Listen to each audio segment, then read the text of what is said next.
Bien, hermanos, acompáñenme a Colosenses. Samuel leyó el contexto más grande. Definitivamente es necesario hacerlo, pero vamos a acompañarme a leer el versículo 22 hasta el 4:1, que es lo que nos toca o lo que nos compete en el pasaje que estudiaremos hoy. Colosenses capítulo 3 del 22 al 4:1.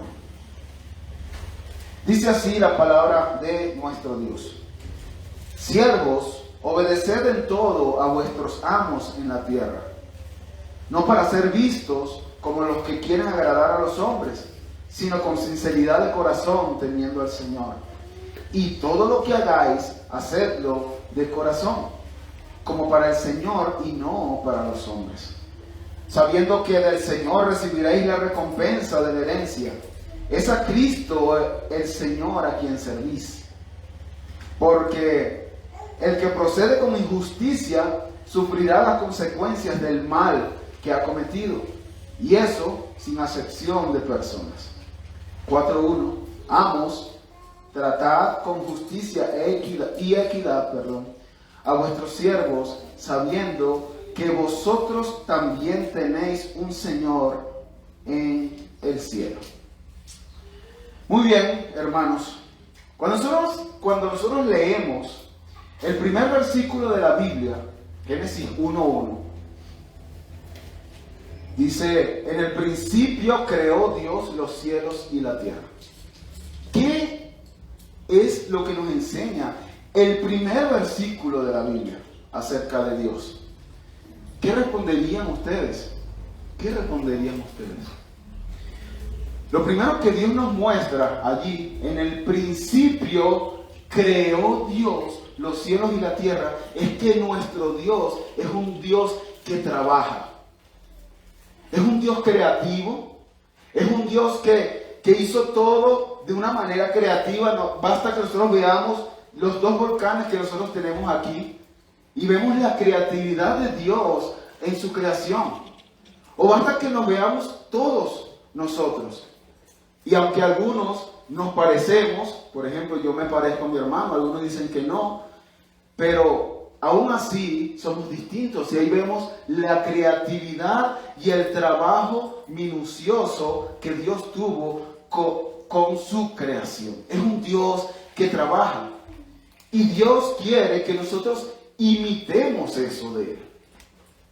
Él quiere que nosotros imitemos eso de Él. Hay muchas personas que cuando hablamos de trabajo piensan en el pecado, la maldición. El trabajo vino por consecuencia de la maldición, hermanos, pero eso es una percepción del trabajo totalmente incorrecta y también antibíblica, porque el trabajo no vino a consecuencia del pecado. Si nosotros vamos a Génesis 2, capítulo 2, versículo 15, miren lo que dice el Señor lo que está diciendo ahí el Señor y el mandato que le da al hombre, o lo que le dice al hombre. Dice Génesis 2:15: entonces el Señor Dios tomó al hombre y lo puso en el huerto del Edén para que lo cultivara y lo cuidara. Y este texto que estamos leyendo, hermanos, está antes de la caída. Así que el trabajo no vino como consecuencia de la caída. Esa es una percepción incorrecta del trabajo. Antes de la caída, ya Dios había puesto al hombre en el Edén, y el trabajo del hombre era cuidar y cultivar el huerto. Así que, hermano, cuando nosotros vemos las Escrituras, nosotros tenemos que entender esto. Y definitivamente, hermanos, después, en el capítulo 3, vemos la caída, y una de las consecuencias del pecado es que ahora el trabajo no será fácil.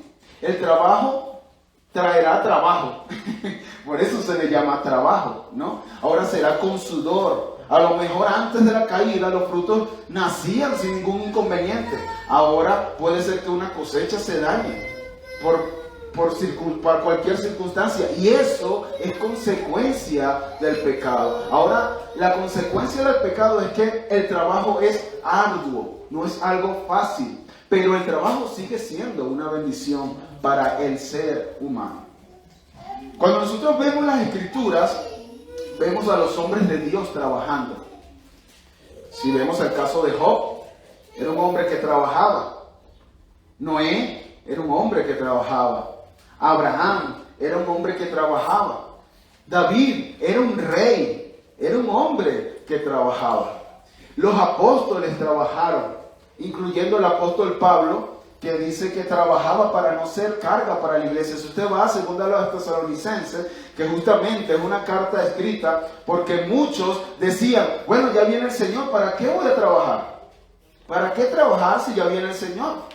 Bueno, y uno de los propósitos por los que escribe Pablo es ese, contrarrestar esa mala percepción de las cosas, ¿verdad? Según de Tesalonicenses, capítulo 3, versículo 7, mire lo que dice Pablo acerca de él mismo, o de ellos mismos, los que estaban allí en la iglesia de Tesalónica. Dice, pues vosotros mismos sabéis cómo debéis seguir nuestro ejemplo, porque no obramos de manera indisciplinada entre vosotros, ni comimos de balde el pan de nadie, sino que con trabajo y fatiga trabajamos de día y noche a fin de no ser carga a ninguno de vosotros. No porque tengamos derecho a ello, sino para ofrecernos como modelo a vosotros a fin de que sigáis nuestro ejemplo. Aún cuando estábamos con nosotros os ordenábamos esto: si alguno no quiere trabajar, que tampoco coma. Pablo trabajaba de tal forma, hermanos, que él daba ejemplo a estos hermanos de cómo se debe trabajar. Mire cómo era el servicio de nuestro Señor. Cuando alguien decía, bueno, por favor, ¿me puede hacer una mesa? ¿Cómo él trataba a ese cliente? Y la calidad de esa mesa. Y no solamente eso, sino cuando estaba haciendo la mesa, ¿cuál era su actitud al hacerla?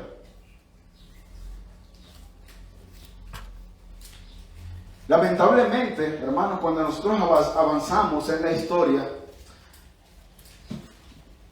llegamos a una época que se le llama en la historia de la iglesia el oscurantismo.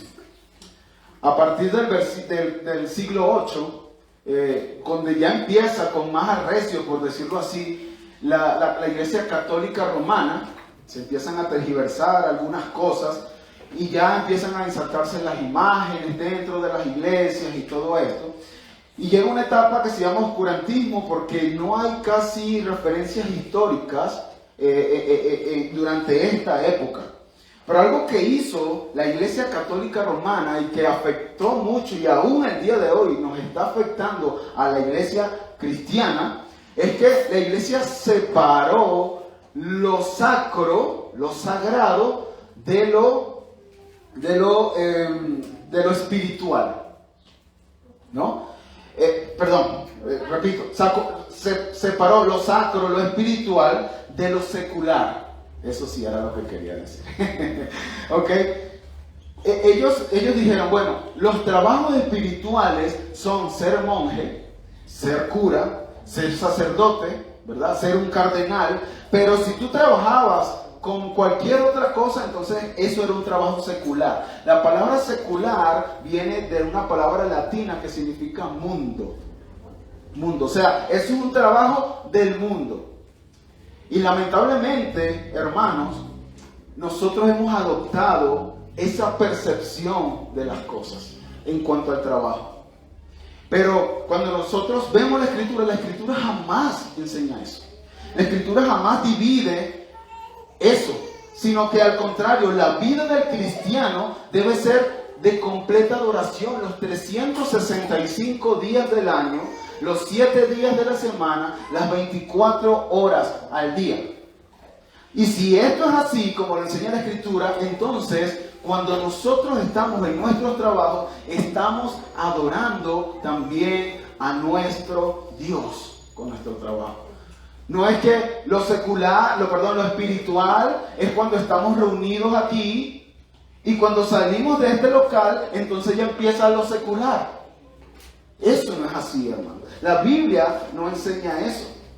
La Biblia me enseña eso. Y cuando nosotros tenemos esa mala percepción, entonces vamos a ir a nuestro trabajo con ese mal entendimiento de las cosas y vamos a actuar conforme a ese mal entendimiento que nosotros estamos teniendo, y por eso puede ser que nosotros en nuestro trabajo nos estemos comportando como no debemos comportarnos.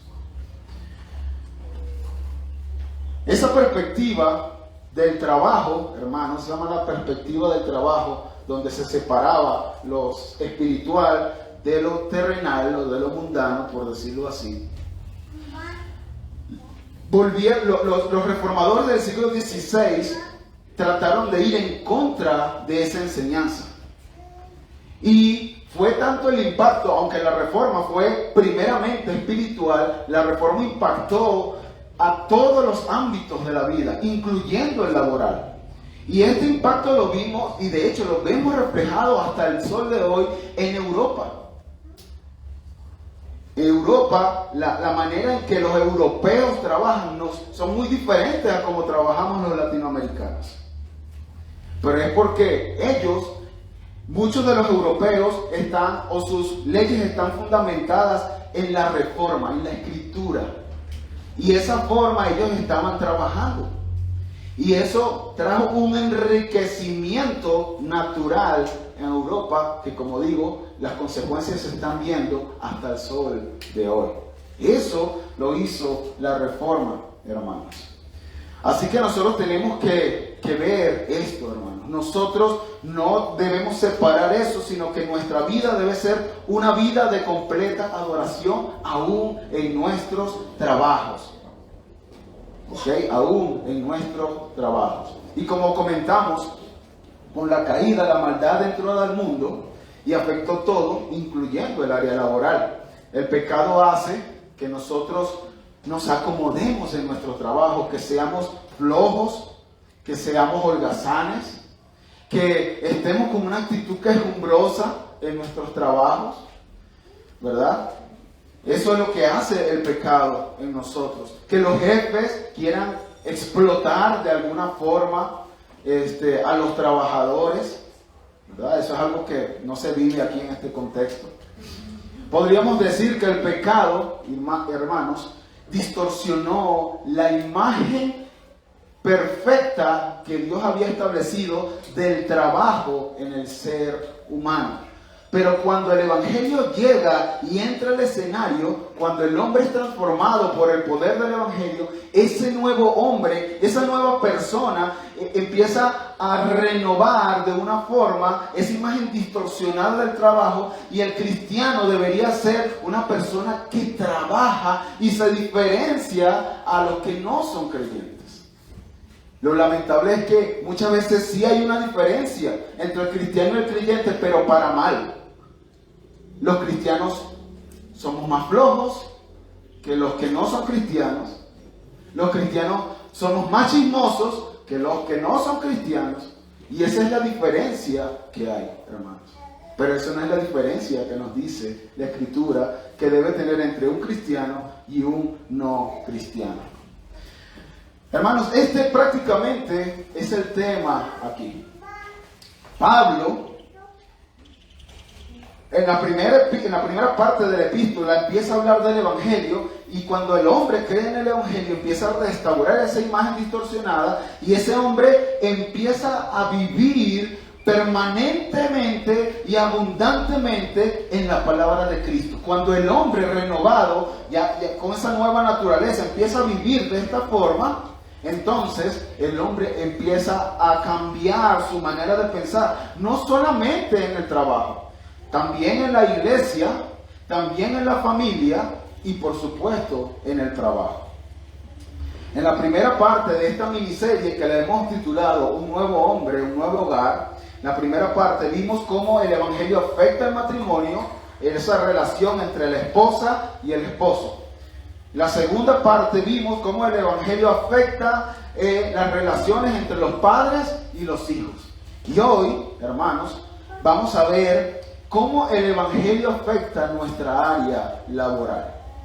Nuestra área laboral. En contexto, cómo debe ser la relación entre los siervos y los amos, o entre los jefes y los empleados. Así que vayamos a nuestro primer encabezado, hermanos. Nuestro primer encabezado es los deberes o deberes de los siervos para con los amos. Deberes de los siervos para con los amos. Y Pablo empieza con una exhortación. Pero antes de ir a la exhortación como tal, yo quiero que nosotros observemos el texto. Yo espero que ustedes me estén siguiendo. Si tienen Biblias allí, síganme, por favor, allí mismo en el texto. Y quiero que observemos algo antes de empezar. Miren el versículo 22. Dice: siervos, obedeced en todo a vuestros amos en la tierra, no para ser vistos como los que quieren agradar a los hombres, sino con sinceridad de corazón, temiendo al Señor. Y todo lo que hagáis, hacedlo de corazón como para el Señor y no para los hombres, sabiendo que del Señor recibiréis la recompensa de la herencia, y es a Cristo el Señor a quien servís. ¿Qué es algo que podemos observar aquí? Señor, Señor, Señor, Señor. Algo Pablo quiere resaltar aquí, y es que el señorío de Cristo. El señorío de Cristo, y eso lo vamos a ver no solamente en esta repetición, sino explícitamente en el texto. Ahora sí, vayamos a la exhortación. Solamente quería que observáramos eso. Señor, Señor, Señor, antes de ir al texto. Versículo 22 nos dice la exhortación. Dice: siervos, obedeced en todo a vuestros amos en la tierra. La palabra siervos, hermanos, es una palabra que a lo mejor usted ha escuchado. De hecho, hay un grupo musical que está agarrando renombre muy parecido a sobre inglés, que se llama doulos. La palabra doulos en el griego significa esclavo o siervo. Y en un sentido, vino a significar también uno que entrega su voluntad a otro. Uno que entrega su voluntad a otro. Ahora, cuando nosotros hablamos de los esclavos, hermanos, usted podrá preguntarse: bueno, pero ¿por qué estamos hablando de los esclavos y qué tiene que ver eso con nosotros? Porque ahorita la esclavitud fue abolida, ¿verdad? Bueno, antes de responder esa pregunta, yo quiero que nosotros veamos un poco cómo era este contexto de los esclavos en los tiempos de Pablo y del Señor Jesucristo. Los esclavos, según la Biblia, hermanos, no eran como la percepción que tenemos nosotros actualmente. Eran personas hasta muy preparadas. Algunos de los esclavos eran maestros de los hijos de sus amos.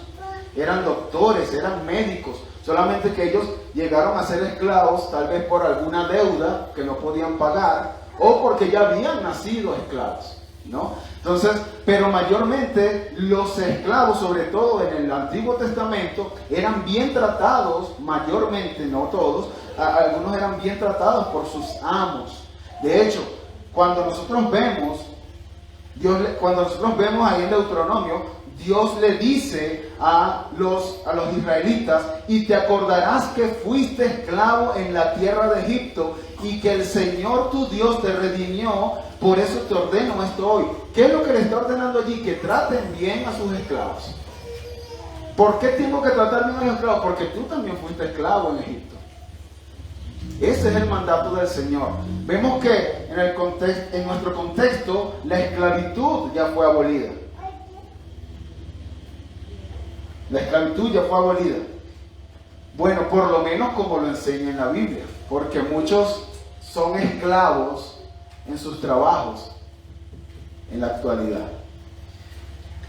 Dicho esto, hermano, no quiero profundizar en la esclavitud y los esclavos hacían esto y los esclavos eran liberados cuando hacían esto. O sea, no quiero profundizar en eso porque en realidad no es el tema que nos está presentando Pablo, y mucho menos para nuestro contexto, porque como ya dije, la esclavitud ya fue abolida. Pero dicho esto, hermano, yo quiero que ustedes sepan que para nuestro contexto la palabra siervo se aplica a empleados. Cuando nosotros vayamos y leamos la palabra siervo allí en la Escritura, sabemos que para ellos significaba una cosa, pero para nosotros significa empleados. Así que cuando yo hable siervo, voy a intercambiar la palabra empleado, trabajador, siervo. Ya usted sabe qué eso significa. Igualmente, a los amos, ¿verdad? Cuando yo hable amo o jefe, ¿verdad? O empleador, eso es lo mismo. ¿Ok? Entonces, para que ustedes sepan, bueno, pero ahorita dijo siervo, ahorita lo voy a estar intercambiando. Entonces, hermanos, el mandato de Pablo es a esos doulos, a esos esclavos, a esos siervos, a esos trabajadores, a obedecer en todo a vuestros amos, a vuestros jefes. Esa palabra obedecer es un verbo, es un mandato, es un imperativo y está en activo y en tiempo presente. O sea que nosotros podríamos traducirlo como obedecer constante y activamente a sus jefes, a sus amos. Ahora, dice en todo. En todo. Hermanos, a los que somos empleados, Pablo nos manda que debemos obedecer en todo a nuestros jefes. En todo a nuestros jefes. Y por supuesto que ese en todo debe estar sujeto, ¿verdad? No solamente a lo que la Biblia dice. O sea que si tu jefe te manda a hacer algo que va en contra de la Biblia, tú no tienes el derecho de obedecerle porque hay una autoridad mayor. Eso lo hemos dicho tanto con las esposas como con los esposos, de los hijos como para con los padres, y ahorita lo estamos diciendo igualmente de los empleados para con sus jefes. ¿Ok? Pero no solamente algo que vaya en contra de la Escritura, sino que también ese en todo debe estar sujeto bajo las descripciones del puesto o del cargo por el cual tú fuiste contratado. De todas maneras, vamos a hablar un poco más acerca de esto más adelante, así que no se desesperen. Pero si hay algo que es verdad, hermano, es que en el contexto de México, yo creo que de toda Latinoamérica, y yo creo que a nivel mundial, cuando a ti te entrevistan en un trabajo, ¿verdad? Y te dicen, tu horario va a ser de 8 a 9 de la mañana, nada más 1 hora vas a trabajar el día, ¿no? Y tu puesto va a ser este. Esto es lo que encierra tu puesto, estas son las cosas que tú tienes que hacer. Cuando tú dices ok y te presentas al día siguiente, cuando tú son las 9 de la mañana y estás recogiendo, tu jefe te empieza a ver, ¿qué estás haciendo tú? Bueno, es hasta las 9, ¿no? No, no es hasta las 9. Aquí se sabe la hora de entrada, pero no la hora de salida, ¿verdad? Eso lo han escuchado, me imagino, y mucho, ¿verdad? Y, ¿verdad? Cuando te mandan a hacer, tú eres el utility de la empresa, ¿no? Te contratan por un cargo y resulta que eres chofer, eres el que hace el café, eres el que hace todas las cosas dentro de la empresa. Eso es algo, hermanos, que es muy común aquí, pero que más adelante lo vamos a tratar. Entonces, mis hermanos, nosotros tenemos que entender eso. Hay definitivamente injusticia dentro de los cargos. Pero nosotros estamos llamados a obedecer en todo a nuestros jefes con tal que estemos sujetos a eso. Ahora, esto no quiere decir que hayan excepciones. No quiere decir que haya excepciones. Tal vez un día es necesario quedarme en trabajo. Por supuesto que puedo hacer. La cuestión es cuando es todos los días, ¿verdad? Cuando es todos los días. Allí es donde entra la cuestión. Pero estamos llamados, si tu jefe te manda dentro de tu horario de trabajo y dentro de tu posición por lo cual se te contrató, te dice, por favor, perencejito, haz esto, tú tienes que ir a hacer eso. Tú tienes que obedecer a tu jefe, a tu amo en todo. En todo. Pero, como lo hemos hablado también en las 2 ocasiones anteriores, en cuanto a las esposas y los hijos, ¿verdad? Yo puedo ir a obedecer y yo digo, sí, ¿cómo no, jefe? ¿No? Así. Sí, jefe. Y por dentro, que no sé qué le pasa a esto. O sea, no entiende que yo estoy aquí en mi horario de siesta, en mi trabajo. Y me está mandando a mí a hacer esto. Hermanos, esto también Pablo lo está corrigiendo aquí. Porque allí el texto sigue diciendo, ¿verdad? Sigue diciendo el texto, no para ser visto como los que quieren agradar a los hombres, sino con sinceridad de corazón, temiendo al Señor. Y está hablando ahora de una actitud. Pero antes de profundizar en la actitud, algo que no mencioné es que dice que obedezcamos en todos a vuestros amos en la tierra. Y ya Pablo aquí está presuponiendo que tenemos otro amo que no está en la tierra. Otro amo que no está en la tierra. Otro señor, otro jefe, por decirlo así, que no está en la tierra. Y por supuesto que se refiere a nuestro Señor Jesucristo. Ahora sí, vayamos a hablar de la actitud a la hora de obedecer. El trabajador cristiano, ese nuevo hombre, ese que es empleado y que debe trabajar para glorificar a Dios, debe trabajar igual, sea que esté el jefe o sea que no esté el jefe. Eso es lo que dice el texto. No para ser vistos como los que quieren agradar a los hombres, sino con sinceridad de corazón, temiendo al Señor. Así que, hermanos, nosotros tenemos que tener cuidado con eso. Porque somos tentados, tendemos a hacerlo así. Cuando está nuestro jefe presente, ¿verdad? Ahí estamos todos, estamos así, ¿no? Qué hacendosos somos, ¿no?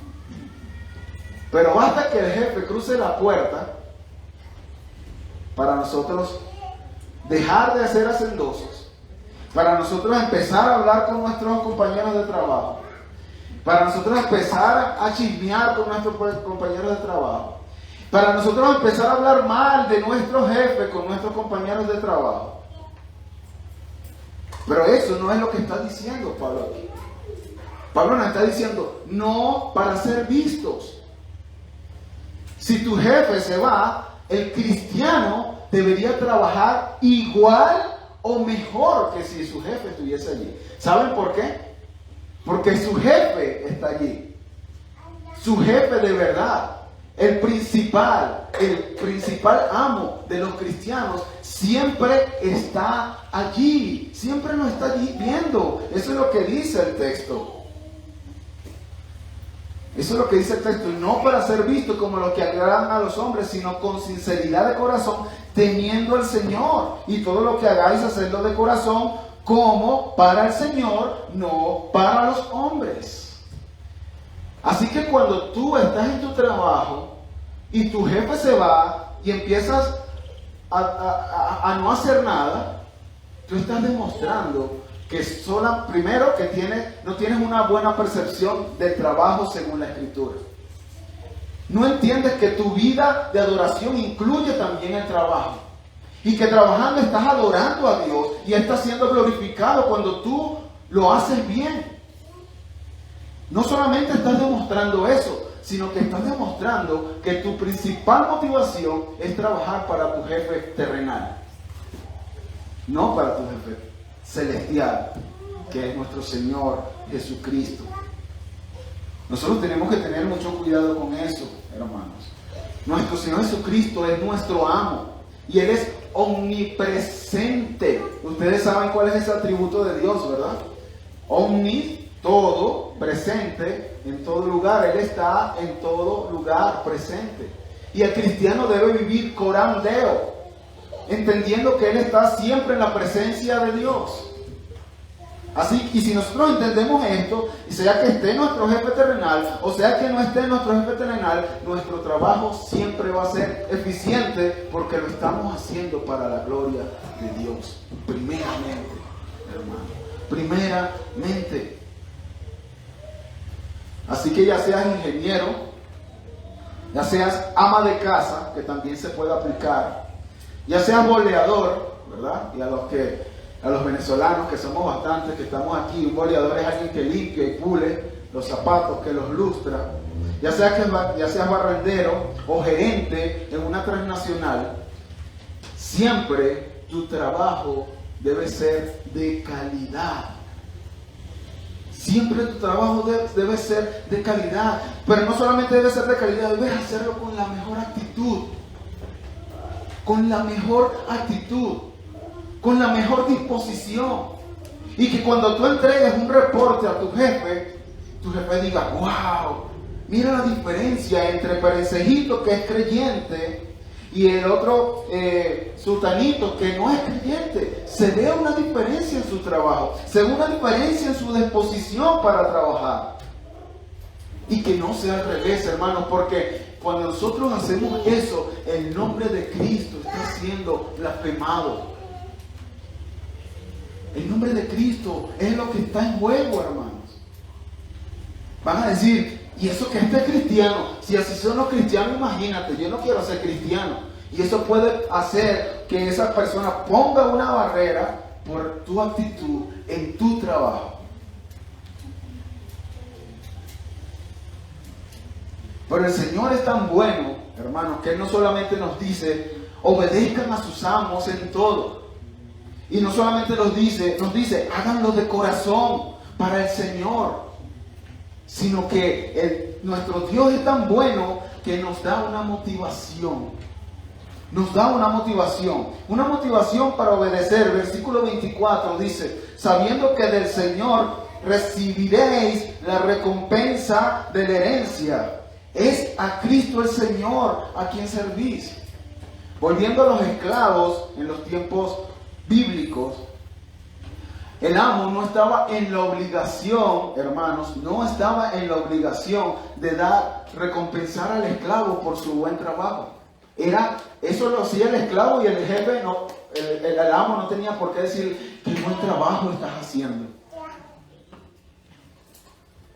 Mucho menos un esclavo en los tiempos bíblicos recibía una herencia. Eso era impensable, eso era imposible. Ellos no tenían, porque una herencia la deja un testamento donde se te incluye a ti. Esta es la herencia que vas a recibir. Un esclavo no tenía alguien que lo incluyera en su testamento, en un testamento.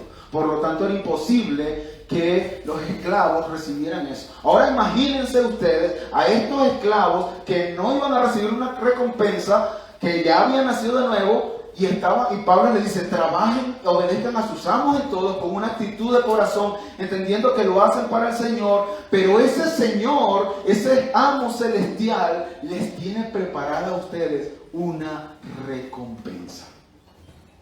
¿Ven la motivación ahora? ¿Ven la motivación?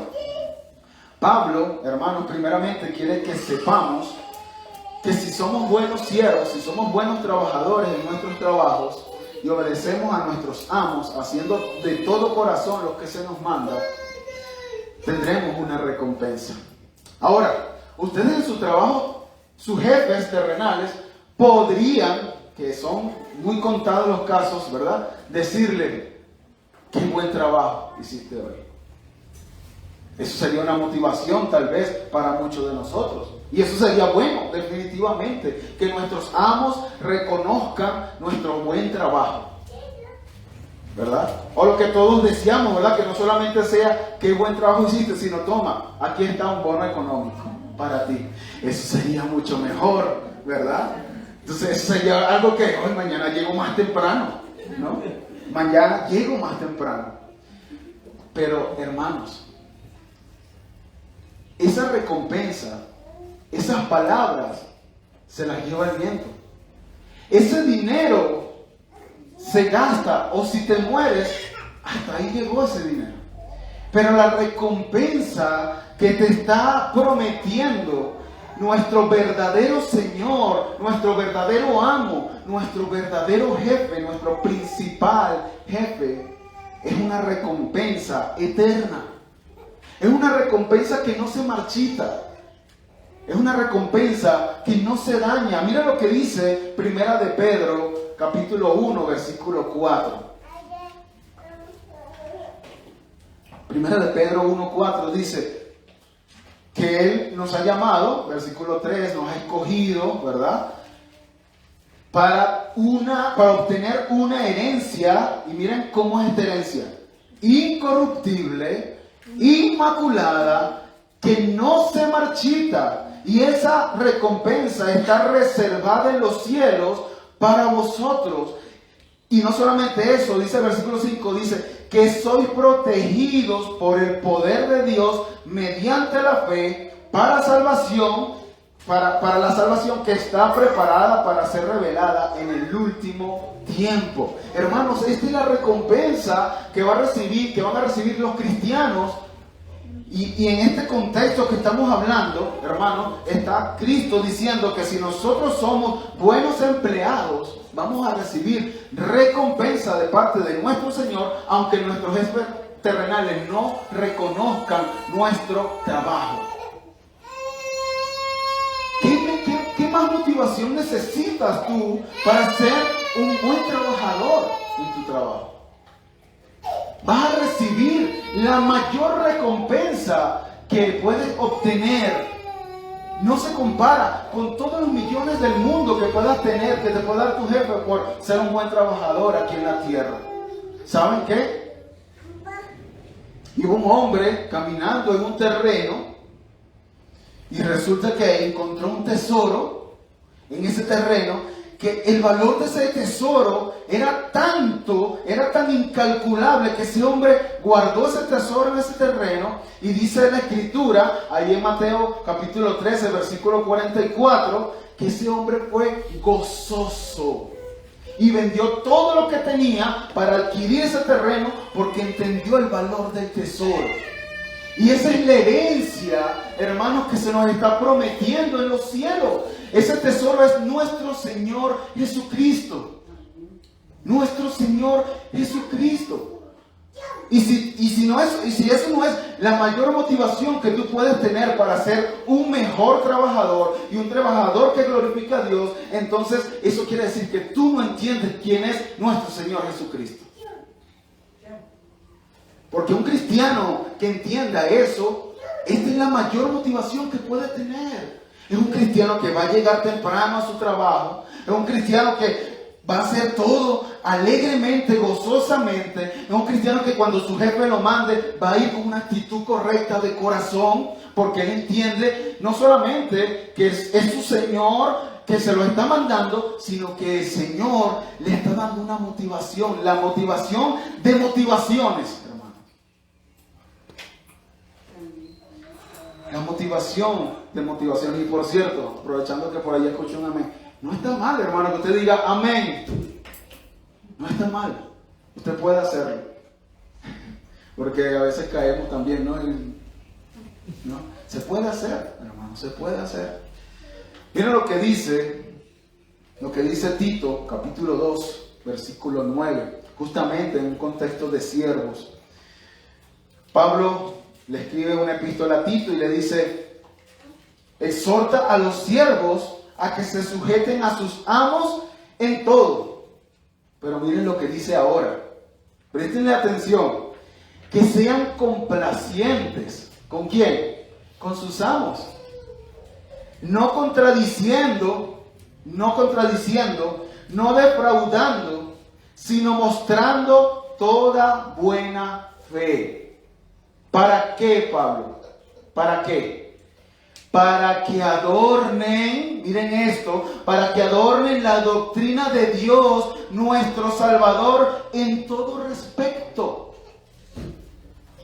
En todo respecto. Cuando nosotros trabajamos y tenemos una buena actitud en nuestro trabajo, entendiendo ya lo que hemos hablado, hermanos, ¿saben qué es lo que estamos haciendo? Estamos adornando la doctrina de Dios. Ellos están diciendo: wow, este sí es un cristiano. Esta es la diferencia. Esa es la diferencia. Pero ¿por qué? ¿Por qué, Pablo? ¿Por qué tenemos que trabajar? Ya sabemos el propósito, para adornar la doctrina de Dios, nuestro Salvador. Pero ¿por qué? Versículo 11, Tito 2:11, un texto conocido: porque la gracia de Dios se ha manifestado para salvación a todos los hombres, enseñándonos que renunciando a la impiedad y a los deseos mundanos, vivamos en este siglo sobria, justa y piadosamente. Esa es la actitud que debe tener un creyente en su trabajo. Él entiende que la gracia de Dios se ha manifestado y esa gracia de Dios enseña que tenemos que negar la impiedad y los deseos mundanos en este siglo, en este mundo, en este siglo. Pero Pablo, ahí en Tito también habla de esa motivación. Dice el versículo 13, aguardando la esperanza bienaventurada y la manifestación de la gloria de nuestro gran Dios y Salvador, Cristo Jesús, quien se dio a sí mismo por nosotros para redimirnos de toda iniquidad y purificar para sí un pueblo para posesión suya, celoso de buenas obras. ¿Ven? Pablo siempre era así. Pablo te dice, haz esto con este propósito, y aquí está la motivación. No te deja así. Imagínense que no nos hubiese dicho nada, hermanos. Sería más difícil obedecer al Señor. Pero tenemos una motivación grandísima, infinita, de valor infinito. Y es a Cristo, el Señor, a quien servimos. Así que, hermanos, imagínense. Vamos a poner el ejemplo de una ama de casa. La ama de casa está todo el día en casa, está todo el día con sus hijos, está todo el día limpiando, está todo el día enseñando a sus hijos, y llega su esposo y su esposo no le dice, ay, muchas gracias, qué hermoso quedó, qué limpia está la casa, qué deliciosa te quedó esta comida. Qué bien educas a nuestros hijos. Y aunque el esposo y esposos, ya eso lo vimos, ¿verdad? Hace 2 domingos, deberíamos hacerlo, deberíamos estar pendientes de esos detalles. Pero si, hermana, tu esposa no te dice eso, no importa.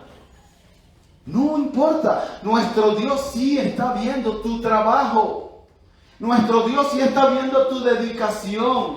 Nuestro Dios sí está viendo con la actitud que tú estás haciendo eso. Él sí lo está viendo. Y no solamente lo ve porque Él es un jefe responsable. Él te va a motivar no solamente con palabras. Él te va a dar un premio mayor. Y eso debe motivarte a que aunque tu esposo no te diga nada, debes trabajar con el mismo entusiasmo y la misma dedicación dentro de tu hogar. Y esto se puede aplicar a los ingenieros, al panadero, al barrendero y a la secretaria. Suher Michelet dice acerca de esto: si Dios enviara a 2 ángeles, uno a ser barrendero y el otro a ser rey, los 2 harían la labor con gozo y para la gloria de Dios. O sea, que no tiene que ver si tú eres ama de casa, que es un trabajo muy digno y muy importante, o si eres ingeniero, o si eres gerente de una transnacional.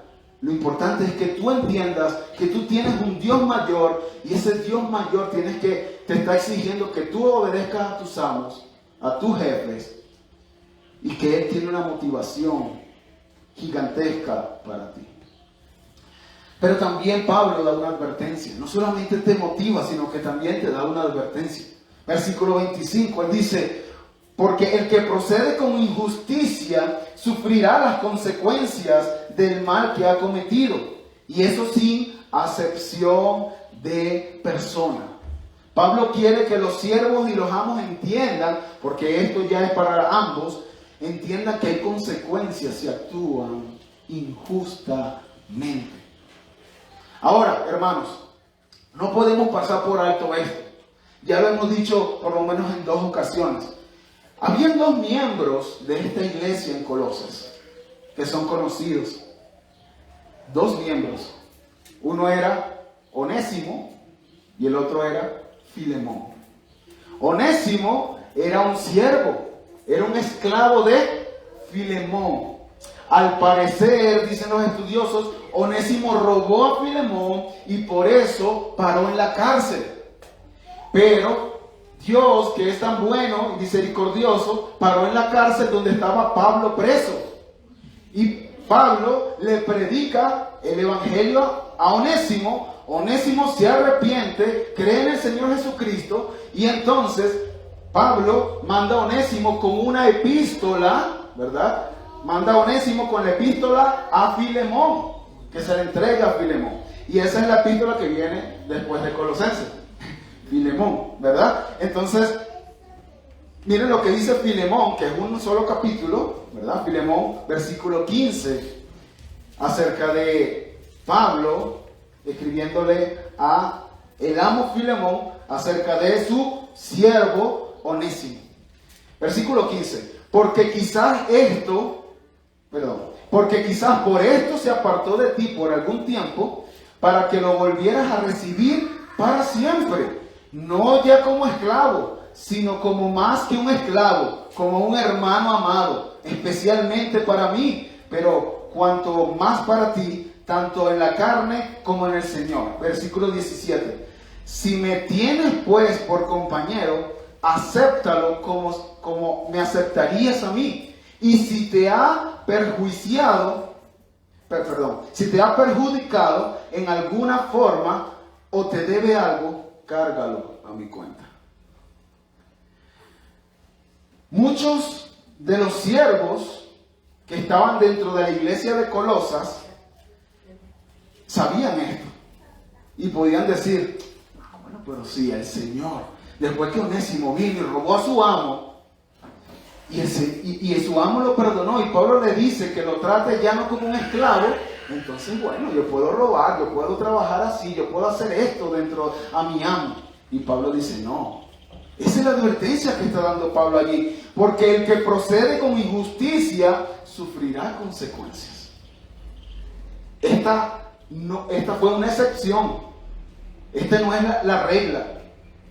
El Señor tuvo misericordia de Onésimo y lo perdonó, pero no por eso ustedes deben actuar así siempre con sus amos. Y fíjense lo que dice Pablo después de esta advertencia.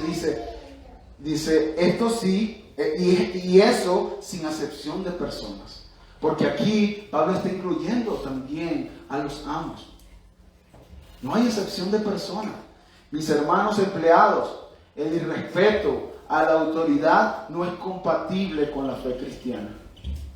El irrespeto a la autoridad no es compatible a la fe cristiana. Ustedes deben guardarse de irrespetar a los jefes. Ustedes deben guardarse de robar el tiempo dentro de su trabajo. Ustedes fueron contratados para trabajar, no para estar en el Facebook ni en el Instagram. Fueron trabajados o fuimos contratados para eso. Y cada vez que nosotros estamos dedicando, ni siquiera para predicar el Evangelio. Porque tú puedes decir: bueno, es que yo estoy predicando siempre en mi trabajo, pero es que a ti no te contrataron para predicar el Evangelio. No te contrataron para eso. Te contrataron para cumplir un objetivo dentro de la empresa. Y es eso lo que tú tienes que hacer allí. Que tu hora de comida la quieres agarrar para predicar el Evangelio. Bueno, adelante. Si te permiten en tu empresa, y si no, igual predícalo.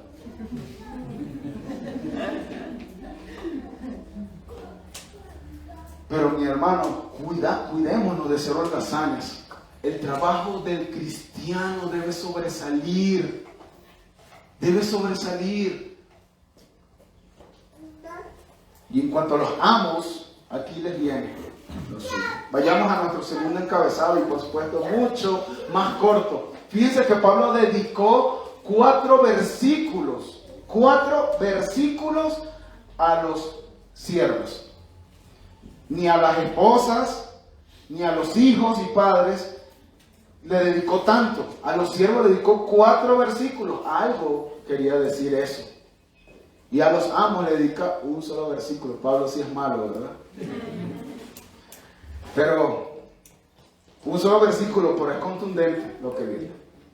Amos, capítulo 4. Por cierto, esta es una de esas malas divisiones que se hicieron en la Escritura. Lamentablemente la pasaron a otro capítulo cuando tiene que ver con el tema anterior. Debería ser Colosenses capítulo 3 versículo 26. Ok. Capítulo 4 versículo 1. Amos, tratad con justicia e equidad a vuestros siervos, sabiendo que vosotros también tenéis un Señor en el cielo. En los tiempos de Pablo, más que todos en el Antiguo Testamento, los esclavos no eran tan maltratados. Pero una vez que llega el Imperio Romano y el Imperio Greco-Romano, por decirlo así, eso empezó a dañarse toda esa percepción como Dios le había mandado en la Escritura de cuidado, de bondad para con el esclavo. Todo eso empezó a tergiversarse y los esclavos eran muy maltratados. Y es más, los esclavos eran vistos como propiedad del amo y así como el amo tenía, bueno, yo tengo un televisor, tengo esto y también tengo un esclavo, ¿no? Eran propiedad de él. Y así como el dueño podía tal vez tirar el televisor al piso, por supuesto no había televisor en esos tiempos, pues lo que se me ocurre, televisor al piso, él podía castigar al esclavo hasta la muerte y no era culpable de nada. Por eso Pablo, ¿verdad?, sabiamente, inspirado por el Espíritu de nuestro Señor, de nuestro Dios, da este mandato también a los amos. Esos amos que ahora son una nueva criatura, esos amos que creyeron en el Evangelio de nuestro Señor Jesucristo, no deben tratar a sus siervos como los tratan los que no conocen a Cristo. Debe ser distinto. Les dice, traten a sus siervos con justicia e equidad. Ahora, la palabra tratar allí es el mandato, es un imperativo y está en presente, o sea, traten constantemente a sus amos con justicia e equidad. Eso es lo que está diciendo. Ahora, la palabra justicia habla de que sean tratados justamente, honradamente, rectamente, con bondad. Eso es lo que está diciendo. Traten constantemente a sus siervos con bondad, honradamente, justamente. Y ese pecado que, así como a los trabajadores los lleva a estar en las redes sociales o a estar platicando en el tiempo de trabajo, en el caso de los amos los lleva a imponerse de tal forma que hacen injusticia en los siervos o en los empleados. Pero Pablo dice, trátenlo justamente y no se aprovechen de sus siervos. Si lo contrataste para un horario de 9 a 6 de la tarde, entonces cuando ya son las 6 de la tarde, tu empleado está agarrando su mochila porque se va, tú no tienes por qué decirle, es que tú no te pones la camiseta de la empresa. Porque esa es una frase, ¿verdad?, que usan mucho aquí. Es que tú no te pones la camiseta de la empresa. No, si ese empleado de 9 de la mañana a 6 de la tarde se puso la camiseta de la empresa y fue un trabajador eficiente, no tiene por qué irse después de la hora. Eso es injusto. Al menos que tú le digas, bueno, si tú te quedas, yo te voy a dar a ti pagar las horas extra. Eso sí es justo. Pero él decide, porque el horario por el cual fue contratado fue de 9 a 6, o como dije anteriormente, pueden haber excepciones, ¿ok? No es que usted mañana va a llegar a su trabajo y va a decir, no, a mí me contrataron hasta esta hora y yo me voy. O sea, cuidado, porque acuérdense que estamos en un contexto, la Biblia nos está diciendo cómo debe ser la vida cristiana, cómo debe ser un jefe cristiano, cómo debe ser un empleado cristiano. Pero estamos en un contexto totalmente contrario a la Escritura. Es un contexto laboral donde si tú quieres tener dinero tienes que trabajar 23 horas al día. Eso es lo que estamos viviendo. Entonces, pero tengamos cuidado de eso. Tengamos cuidado de eso. Jefes, tengan cuidado de eso. De no ser injustos con la paga. Un jefe cristiano, hermano, tiene que evaluar bien. El sueldo mínimo es este. Bueno, yo voy a pagar un poco más del sueldo mínimo. Eso se debería ver también en los jefes cristianos. Yo debería pagar bien a mis empleados. ¿Para qué? Para que ellos no solamente sean motivados por el Señor, que es su verdadero jefe, sino también por la motivación económica, porque todo el mundo trabaja, nadie trabaja aquí por amor al arte, ¿verdad? Nosotros necesitamos mantener, por eso Pablo dice, el que no trabaja, que no coma. Si tú estás trabajando es para comer, para que Dios use ese trabajo para suplir tus necesidades. Entonces, eso es tratarlo con justicia. Pero Pablo también dice, trátalo constantemente con equidad. Y se traduce igual, se traduce aquí a la palabra igualdad. Una palabra muy sonada en estos últimos tiempos, ¿verdad? Igualdad, pero no de género. No de género. Así que Pablo les dice, tanto ustedes, jefes, que han nacido de nuevo, también sus siervos, acuérdense, está hablando de una iglesia, jefes y siervos, han nacido de nuevo. Trátalo con equidad. Miren, ¿se acuerdan? Ya lo vimos en Colosenses 3:11, lo vimos hace unas semanas atrás. Pablo dice en el versículo 11, una renovación en la cual no hay distinción, no hay desigualdad, dice Pablo. No hay desigualdad entre el griego y el judío, el circunciso, el incircunciso, el bárbaro, el escita, el esclavo o el libre, sino que Cristo es todo en todos. Y Pablo, según eso, tienes que tratarlo con equidad, con igualdad. Ahora, trabajadores, cuidado con esto.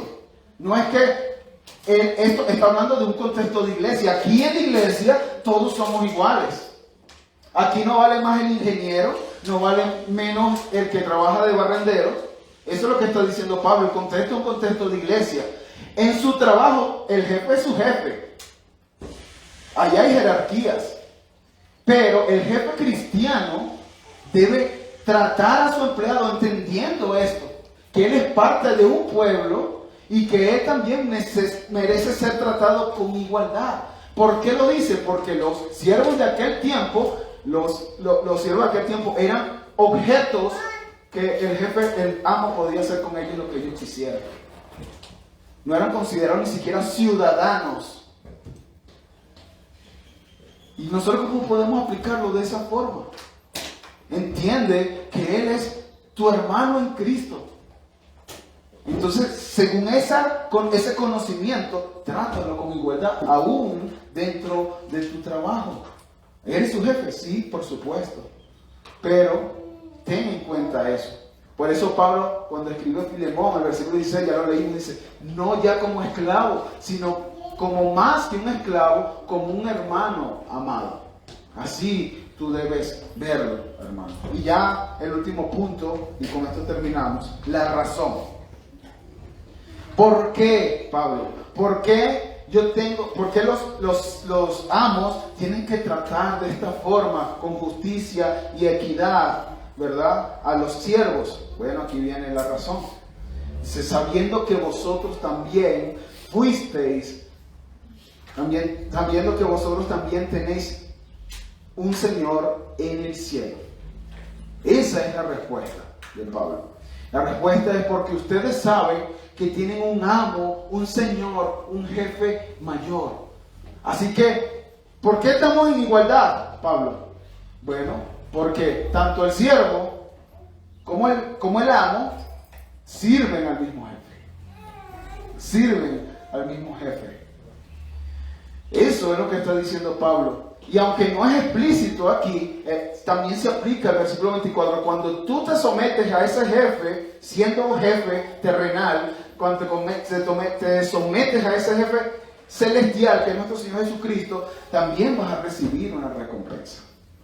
La misma recompensa que va a recibir el siervo por ser un buen siervo, la va a recibir el jefe por ser un buen jefe. De manera, hermanos, que Cristo está llamando tanto a los empleados como a los empleadores a que se sometan a su señorío. Eso es, en conclusión, lo que está diciendo Pablo. Y viviendo los empleados y los jefes de esta forma, nosotros vamos a hacer una diferencia. Vamos a poder vivir según ese nuevo hombre que ya Pablo nos viene hablando. Ahora, déjame decirte, si no conoces al Señor Jesucristo, si tú no eres ese nuevo hombre que Pablo está hablando, tú puedes serlo también. El Señor te llama a través de su palabra. El Señor te manda a arrepentirte de tus pecados. El Señor te manda a creer en Él. Tú has pecado contra el Señor y el Señor Tú mereces el castigo por tus pecados. Y si el Señor no te ha consumido ahorita, porque hace rato Gustavo decía, nuestro Dios es santo, 3 veces santo. Él no tiene relación con el pecado.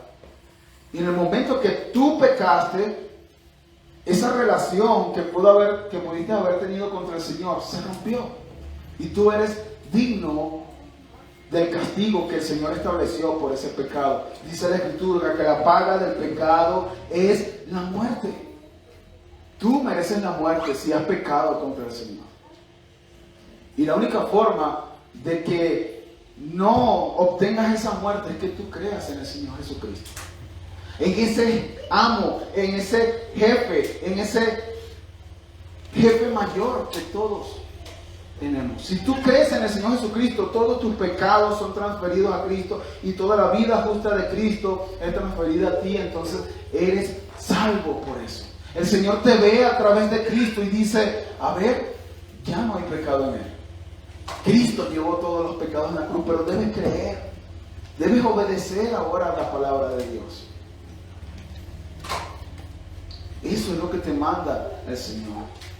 Y ahora ve y anda a tu trabajo, glorifica al Señor en tu trabajo. Si eres siervo, si eres amo, ven y síguete congregando en una iglesia y lee tu Biblia. Eso es lo que debemos hacer, o lo que debes hacer. Así que vamos a orar, hermanos. Mi Dios, muchas gracias por tu palabra. Oh Dios, a veces tu palabra es dura. Lamentablemente, Señor, nosotros conocemos muchas veces estos temas y sabemos que Colosenses y que Efesios habla acerca de los amos y habla acerca de los siervos, y lo sabemos, Señor.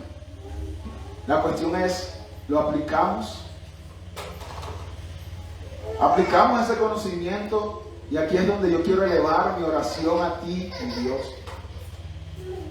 Por favor, ten misericordia de nosotros. Entendemos, Señor, que nuestro pecado nos ha desviado, ha distorsionado esta imagen del trabajo.